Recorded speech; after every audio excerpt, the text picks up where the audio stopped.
Assalamualaikum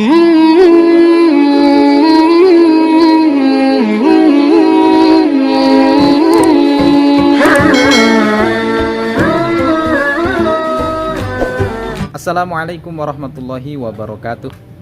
Apa kabar teman-teman semuanya? Mudah-mudahan senantiasa dalam keadaan sehat walafiat. Pagi hari ini kita melanjutkan pembelajaran kita, yaitu pembelajaran tematik masih di buku 5G. Seperti yang sudah Ustadz sampaikan kemarin, hari ini ya, buku 5G ini banyak mempelajari tentang bagaimana perjuangan para pejuang mempertahankan tanah Indonesia.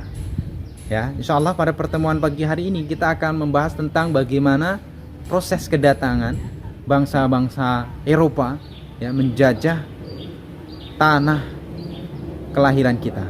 Ya, proses berapa negara yang datang ke Indonesia menjajah tanah Indonesia, dan kemudian di materi pagi hari ini juga Ustadz sisipkan perjuangan rakyat Aceh yang melawan para penjajah untuk bisa mempertahankan kekuasaannya. Yang awalnya bangsa Aceh ini mampu menguasai proses perjuangan tersebut, namun akhirnya gugur, namun akhirnya harus kalah karena kesalahan dari orang-orang kita sendiri yang memang tergiur dengan rayuan dan godaan oleh orang-orang Belanda. Masya Allah, sebenarnya kekuatan umat Islam itu sangat luar biasa.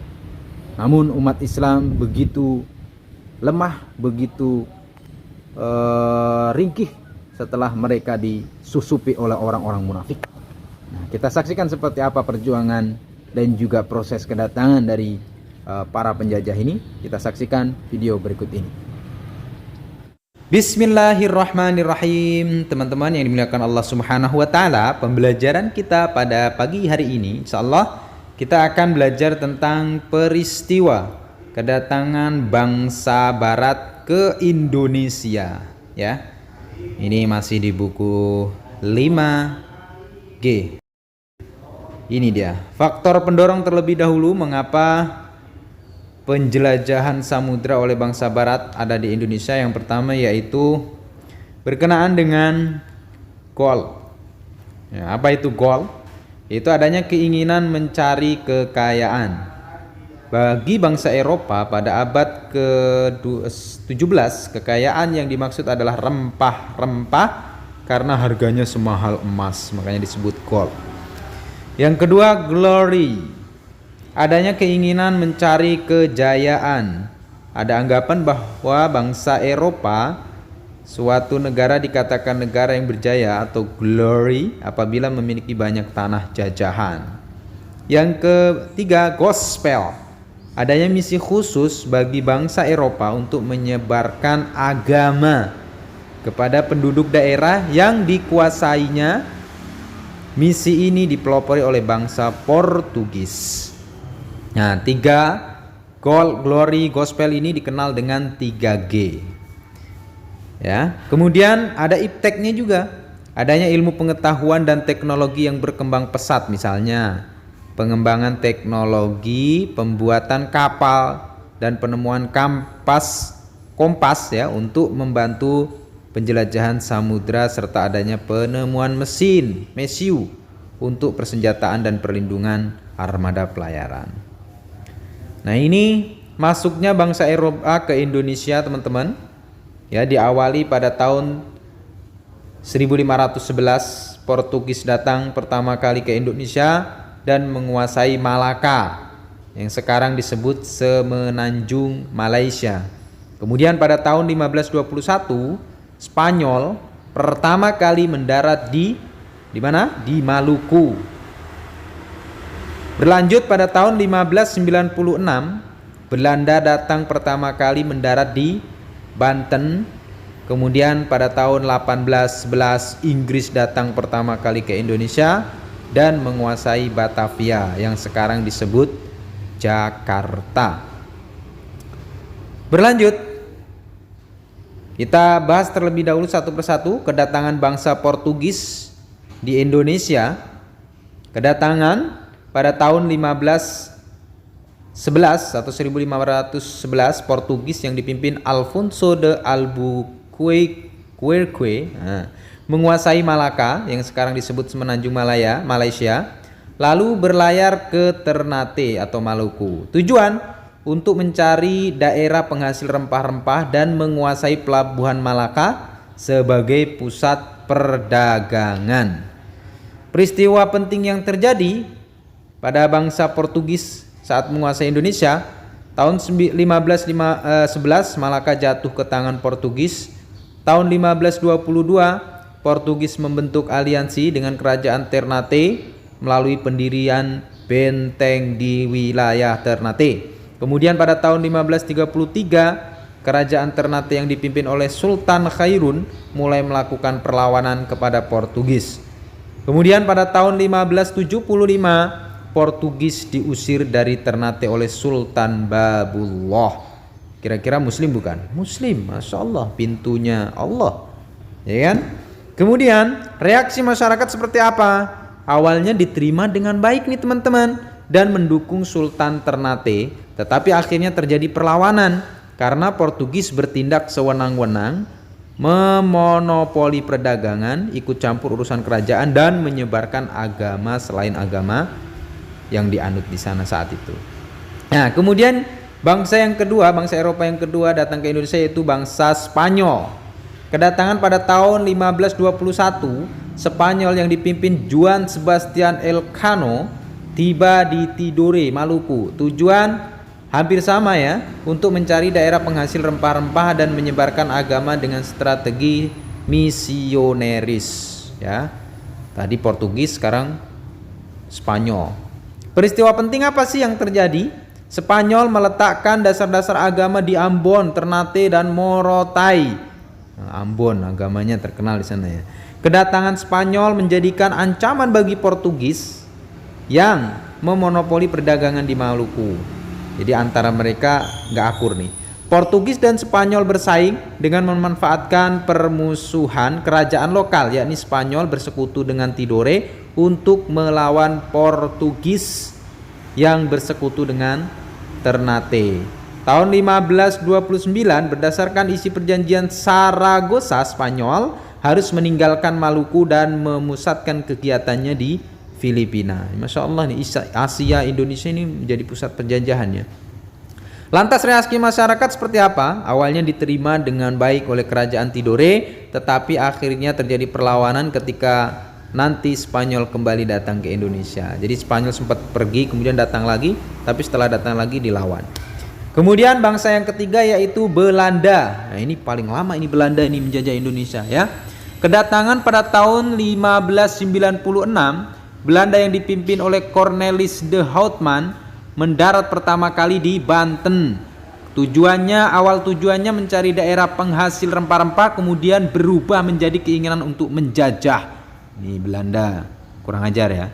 Peristiwa penting, tahun 1598 Belanda datang yang kedua kalinya di Banten karena sebelumnya diusir oleh bangsa Indonesia akibat sikap kasar dan serakah Belanda. Tahun 1599 Belanda menyingkirkan Portugis dari Ambon. Tahun 1602 Belanda mendirikan VOC atau Organisasi Persatuan Dagang Hindia Timur. Belanda juga membentuk pemerintahan kolonial Belanda yang menyengsarakan rakyat Indonesia. Luar biasa, pendidikan anak-anak Indonesia aja susah waktu itu pada masa penjajahan Belanda. Lantas apa reaksi masyarakat? Awalnya diterima dengan baik, tetapi akhirnya terjadi perlawanan karena Belanda bertindak serakah atau kasar dan sewenang-wenang. Waliyadzubillah. Nah, berikutnya ada bangsa Inggris. Nah, ini yang bangsa yang terakhir yang datang ke Indonesia. Tahun 1811 Inggris yang dipimpin Thomas Stamford Raffles menguasai Indonesia yang saat itu sudah dikuasai Belanda. Inggris berhasil merebut seluruh kekuasaan Belanda di Indonesia yang ditandai dengan perjanjian Tuntang pada 18 September 1811. Tujuan datang untuk mencari daerah penghasil rempah-rempah. Rata-rata semuanya tujuannya rempah-rempah ya, sama menyebarkan agama. Lantas peristiwa penting apa sih yang terjadi? Raffles ya, Raffles pemimpin Inggris membuat sejumlah kebijakan dan memberikan kesempatan rakyat Indonesia untuk melakukan perdagangan bebas meskipun Inggris tetap menindas rakyat Indonesia. Pada tahun 1814, Belanda dan Inggris melakukan perundingan damai atau Konvensi London. Dan salah satunya menyatakan bahwa wilayah Indonesia harus dikembalikan sebagai jajahan Belanda. Kemudian pada tahun 1816, kekuasaan Inggris di Indonesia berakhir dan Raffles pindah ke Singapura. Nah, ini sepertinya direbut kembali oleh Belanda ya. Kemudian apa reaksi masyarakat? Sama nih, awalnya mereka berbuat baik, makanya awalnya ya masyarakat menerima dengan baik, tetapi juga berakhir pada perlawanan karena Inggris menindas rakyat Indonesia ya. Itu teman-teman sejarah kedatangan bangsa-bangsa yang menjajah Indonesia ya. Indonesia itu kurang lebih dijajah 135 tahun. Bayangkan ya, bergantian negara-negara lain menjajah Indonesia. Nah, Ustadz akan sedikit ceritakan perjuangan rakyat Aceh terhadap Belanda, karena memang terakhir kali kita menyerang Belanda. Seperti apa latar belakang penyerangan rakyat Aceh kepada orang Belanda? Satu, Aceh memiliki kedudukan yang strategis dan menjadi pusat perdagangan. Daerahnya luas dan memiliki hasil penting seperti lada, hasil tambang, serta hasil hutan. Karena itu dalam rangka mewujudkan Pax Neerlandisa, Belanda sangat berambisi untuk menguasai Aceh. Nah, adanya Traktat London tanggal 17 Maret 1824. Traktat London itu adalah hasil kesepakatan antara Inggris dan Belanda yang isinya antara lain bahwa Belanda setelah mendapatkan kembali tanah jajahannya di Kepulauan Nusantara tidak dibenarkan mengganggu kedaulatan Aceh. Nah, tetapi secara geografis politis Belanda merasa diuntungkan karena kekuatan Inggris tidak lagi sebagai penghalang dan Belanda mulai dapat mendekati wilayah Aceh. Pada tanggal 1 Februari 1858, Belanda menyodorkan perjanjian dengan Sultan Siak, Sultan Ismail. Perjanjian inilah yang dikenal dengan Traktat Siak. Isinya antara lain Siak mengakui kedaulatan Hindia Belanda di Sumatera Timur.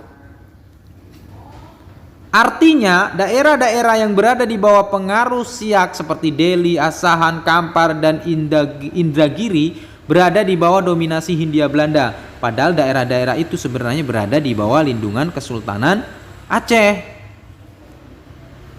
Namun apa yang terjadi? Ditandatanganinya Traktat Sumatera antara Belanda dengan Inggris pada tanggal 2 November 1871. Isi Traktat Sumatera itu antara lain Inggris memberi kebebasan kepada Belanda untuk memperluas daerah kekuasaannya di seluruh Sumatera. Hal ini jelas merupakan ancaman bagi Kesultanan Aceh yang saat itu dipimpin oleh Sultan siapa tadi? Siak.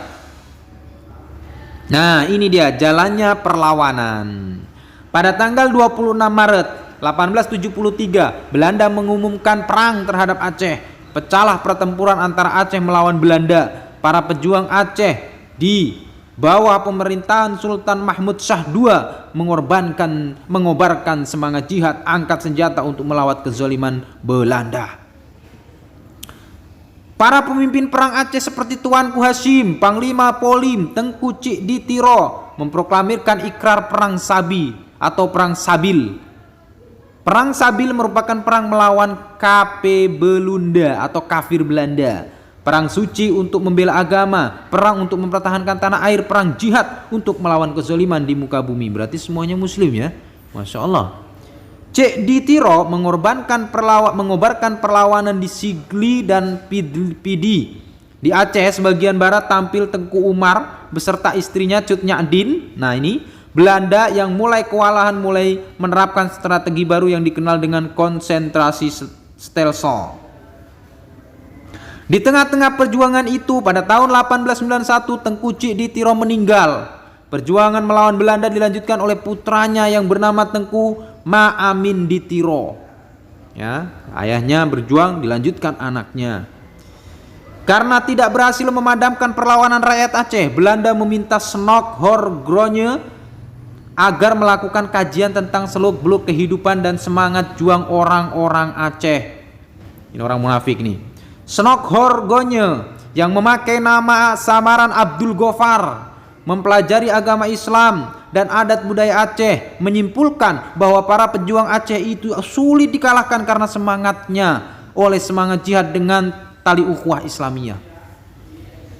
Oleh karena itu Senok Horgonye mengusulkan beberapa cara untuk melawan perjuangan rakyat Aceh. 1. Perlu memecah belah persatuan dan kekuatan masyarakat Aceh, sebab di lingkungan masyarakat Aceh terdapat rasa persatuan antara kaum bangsawan, ulama, dan rakyat. Yang kedua, menghadapi kaum ulama yang fanatik dengan pemimpin perlawanan harus dengan kekerasan, yaitu dengan kekuatan senjata. Yang ketiga, bersikap lunak terhadap kaum bangsawan dan keluarganya dan diberi kesempatan untuk masuk ke dalam korps pamong praja dalam pemerintahan kolonial Belanda. Apa akhirnya? Belanda segera melaksanakan usulan-usulan Senok Horgonye tersebut untuk memasuki fase ini dan memimpin perang melawan rakyat Aceh. Diangkatlah gubernur militer yang baru, yakni Van Heets, ya. Pada periode tahun 1819 sampai 1909 di Aceh tersebut dengan masa 10 tahun berdarah-darah, 10 tahun berdarah-darah perang dilaksanakan.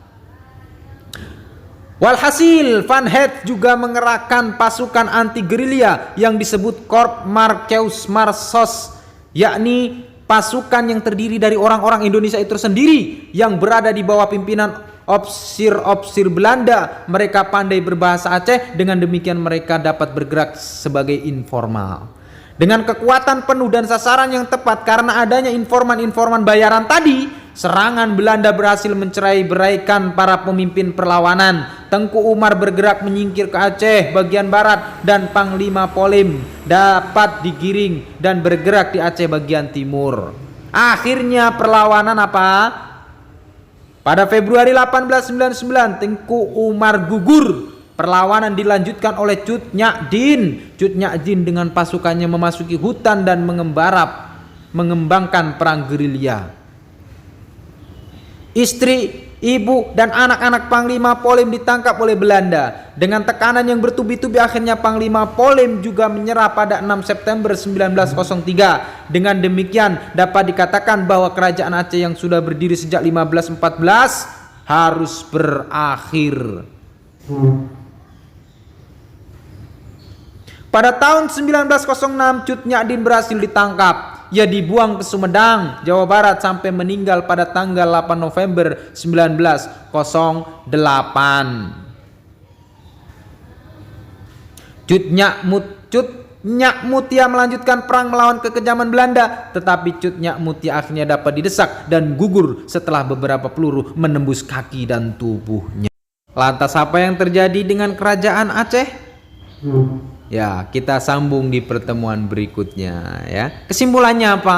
Intinya sebelumnya perlawanan rakyat Aceh begitu gigih, bahkan Belanda sampai kewalahan menghadapinya. Namun berbagai strategi dilakukan, diteliti apa sih yang terjadi dengan kerajaan Aceh gitu ya, Kesultanan Aceh kok bisa sekuat itu? Ternyata muslimnya yang bersatu padu. Akhirnya dirasukilah pemikiran-pemikiran yang jahat. Dilawan dengan militer, dilawan dengan kekuatan orang dalam gitu ya, orang-orang bayaran, dan inilah yang menghasilkan rakyat Aceh akhirnya harus gugur dengan melawan Belanda. Ya, itulah tadi penjelasan terkait dengan proses terjadinya penjajahan di tanah tercinta kita, kemudian bagaimana proses perjuangan para pahlawan kita yang berusaha untuk membebaskan tanahnya sampai sebebas-bebasnya. Ya, perjuangan tidak sampai di situ, masih ada kelanjutannya. Kita bisa ikuti nanti setelah memasuki pembelajaran yang berikutnya sampai nantinya Indonesia benar-benar merdeka. Merdeka. Syukran lakum, jazakumullah khair. Wassalamualaikum warahmatullahi wabarakatuh.